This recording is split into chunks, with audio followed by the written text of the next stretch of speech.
What's up, LEGO builders? Blessed are those who wait is a phrase the soldiers of my HADF faction have been desperately repeating over the past year because they've been dying, literally, to get a mech army of their own. Recently, after fighting then recovering some downed Protectorate mechs, HADF scientists have finally cracked the code, unlocking a new era of technological advancement, and you get to see what that looks like. If you're ready for more mech action, don't forget to open fire on that like button, and let's get building. I designed the flagship model of the HADF's new mech army a couple weeks ago, which is this, the HCS1 Centurion.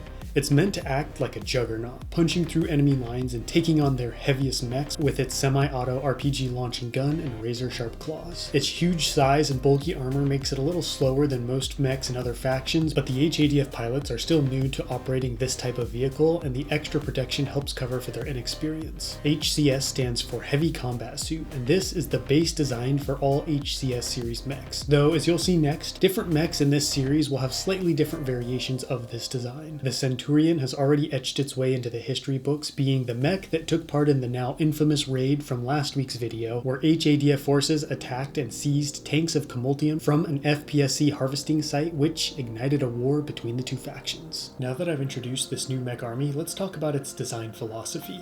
Each faction has its own distinct style of mech. The Protectorate or Quadronids had very alien or insect-like machines, while the FPSC have advanced humanoid designs. So when it comes to establishing the HADF's design, I decided to go with brutal simplicity. Bulky human-looking machines that lacked the advancements of digitigrade limbs or laser cannons, but make up for it with armor and size. They're just now breaking into this field of technology, so it makes sense that the HADF vehicles won't be as futuristic or advanced looking. This is what I was thinking about while building the Centurion a couple weeks ago, and now I'm attempting to build that same design, but a little smaller. That mech is huge and resource intensive. It makes sense in the role of a juggernaut, but not every type of mech needs that size. I want to make the more specialized units smaller. This particular one is going to wield a flamethrower, so it's going to have extra panels and shields to protect against the heat. I'm thinking about nicknaming this war machine the Purifier, but let me know in the comments if you have any other cool flame or heat related nicknames you think might work.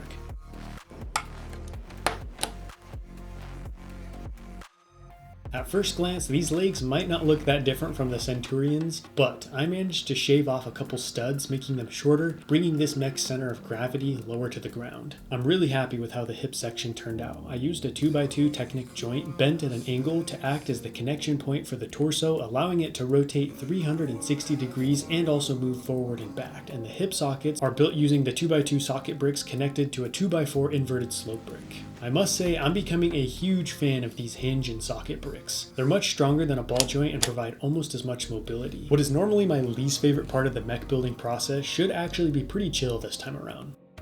Normally, the torsos are really tough because, like I said in the last mech video, this is the centerpiece of the MOC, the moneymaker. This is where you really establish the vibe and design of your vehicle, so it can be an intimidating process. But I've been learning different techniques and realizing that mechanical looking pieces are your friend, more so than brick and slope at times. But of course, I'm still using a decent amount of brick and slopes. Don't get it twisted, those are still my go-tos when building larger MOCs. There are some ball joints and hinge connections being added to the build. These will hold large armored plates that will cover the body and shape it into the design I want. I also realized after building the FPSC Ogre mech, I do not like putting heads on my mechs. It makes them look too much like bionicles or creatures of some kind. So that's why these HADF mechs look more like Iron Man's Hulkbuster suit or a Warhammer 40k dreadnought. A head plate molded onto the body, but still having a face of some kind. And I found a really cool faceplate for these mechs. It looks like a medieval knight's helmet, provides just the right amount of detail, and fits perfectly into this faceplate I built. Going back to the armored plates, these 4x6 triple curved roof pieces are just what I need. They take up a lot of space, while the rounded edges help them mold in with the rest of the build. The chest plate is going to hold a pop-up visor that covers the face, and on the sides, I put these awesome curved slopes with teeth on them. The HADF pilots like to decorate their mechs to look like monsters, just like the pilots do with aircraft in our world. The visor acts almost like sunglasses for the pilot when the flamethrower is in use. It dims the brightness and helps find targets through the flames. The torso is mostly done now, I just need to cap off the top with the arm joints and the rest of the back plate. The side armor connects to those small mixel joints in the body via 1x1 studs, and once those are in place, in goes the pilot to interface with his battle partner, and on goes the roof. The colors of the HADF proudly adorn this war machine in the form of an emblem with flags on either side, so everyone knows who this mech fights for. The arms, again, are similar to the Centurion, however, instead of smaller, I need these to be longer because of what they'll hold. And at last, I actually get to build this weapon. Unlike previous designs I've made, I don't want this one to be connected to a tank on the back of the wielder. I want the whole thing to be self-contained for an easier and somewhat safer user experience. I used this Warhammer 40k flamer as a base of inspiration, particularly in regards to the propellant tank attached at an angle to the bottom. This will be of the double-barreled variety, and another fun detail I really wanted to include was the ignition flame attached to the bottom barrel, ever burning on the front of the thrower. The tank is made out of a series of round plate and tile with a small bar in the middle which provides a solid connection point for the other half. And now this fearsome war machine is ready to purify its enemies with a baptism of fire. The HCS2 Organic and Synthetic Incendiary Containment Unit, or OSICU, came as a surprise to many in the ranks of the HADF. Flamethrowers and other napalm-based weapons aren't typically used by any human forces for combat on Cocundra due to the horrific nature of such weapons. But HADF Command has suddenly been pushing to develop more flame-based weapon systems. Some guess they're for clearing the toxic or dangerous jungle the FPSC reside in, but those close to the top know the truth. These terrifying machines are for something much more sinister than aggressive plants and animals. Overall, I'm very pleased with this slightly smaller mech design. However, I do want to make the arms a little longer so I can adjust the flamethrower in more positions.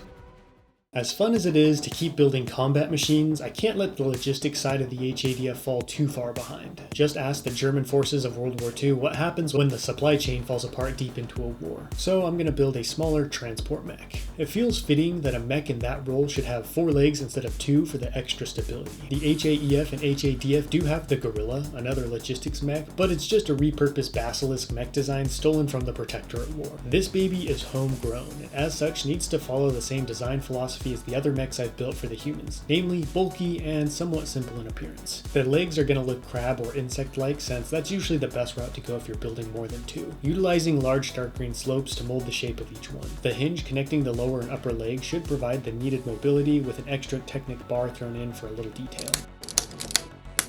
My vision is starting to take shape. The overhang at the rear will be the bed, but the HADF don't really employ insect-looking designs, so I gotta be careful I don't make this too bug-like. The body will be comprised of mostly brick and slope. This is a hauler, not a fighter, so I don't need to concern myself with fancy armor or mighty weapons. It's almost like a good old Chevy pickup truck on 4 legs instead of wheels, but instead of getting an unnecessary lift and blasting out your eyes with headlights that are way too bright, this will be hauling cargo and mech parts. The front will taper inwards to where the faceplate will sit, using some 2x2 corner bricks that should leave enough of an opening inside for the operator. I know I said I wasn't trying to go too insect-like, but at this point, I think it's just time to embrace what I've got here.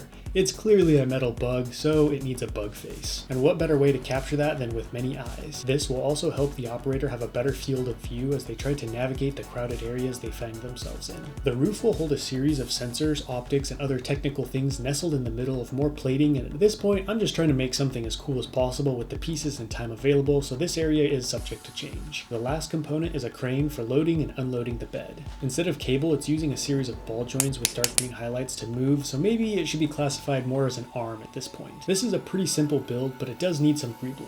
These pearl dark gray pipes will do just that, and they attach to these smaller segments that'll connect to the side of the body, allowing the pipes to sit flush with the side walls.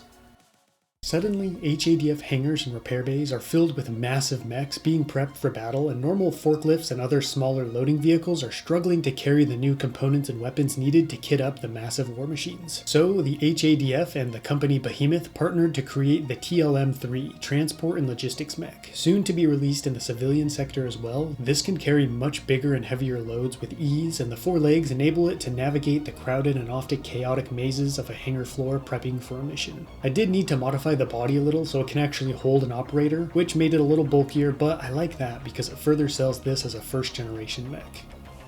It feels like I say this pretty much every time a new mech design gets introduced, but this one is my favorite. I love the brutalist yet sophisticated look of these machines. They tower over the battlefield, and now that the HADF and FPSC are at war, we're about to see some mech battles of a scale I've never attempted before. As the story progresses, you will see more variations of the HCS mech series drop with new weapons and functions, with most utilizing the slightly smaller HCS2 design. But that's a wrap for today, and until next time, happy building.